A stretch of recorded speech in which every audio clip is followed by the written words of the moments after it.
Now we are going to take a look at the upper menu bar. It contains the camera settings.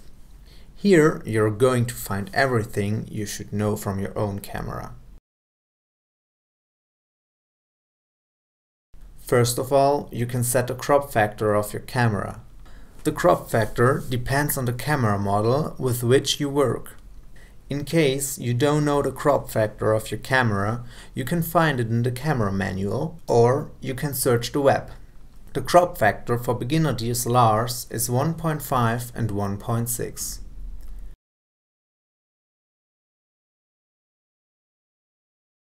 Now you can change the format with which you want to shoot. Most common is an aspect ratio of 3:2, but it depends on which kind of results you want to achieve with your picture. You can always change your aspect ratio at any time.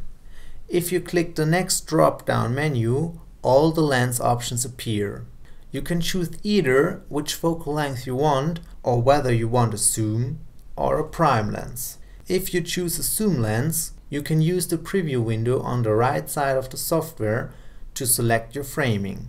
For that, the slide on the right gives you the ability to zoom in and out. In general, every adjustment you make on your camera affects the image in the preview. This happens, of course, in real time. If you want to see the preview window bigger, you can use the switch button to exchange the two windows. In here we have the shutter speed, which doesn't affect your image, because the flash durations are much faster than the shutter speed. If you want more information, you can read more about it in our FAQ section. The next step is setting the ISO and the aperture.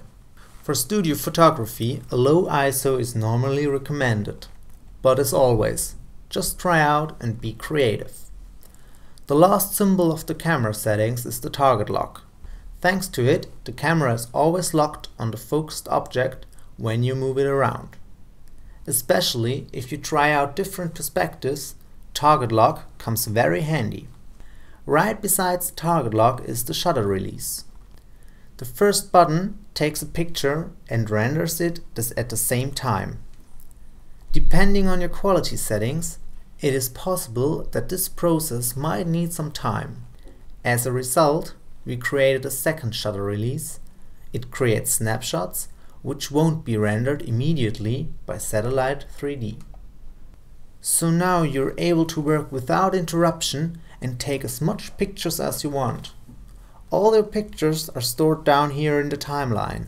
If you have taken all your shots from every angle you want, you can render all images with one click on Render All Snapshots. While the software gets to work, you can take your time for a fresh cup of coffee. The length of the rendering depends on a few factors like how many images will be rendered, what are the quality settings, and of course, how powerful is your graphic card. To secure your shots, you have to save the project first. Go to the upper menu bar, and under the File button you will find Save Project. It generates a folder on your hard drive which contains all pictures of your shooting. Our file format is .set. As a comparison, .set is like .doc at the end of every Word document. The .set file contains everything from shooting to timeline.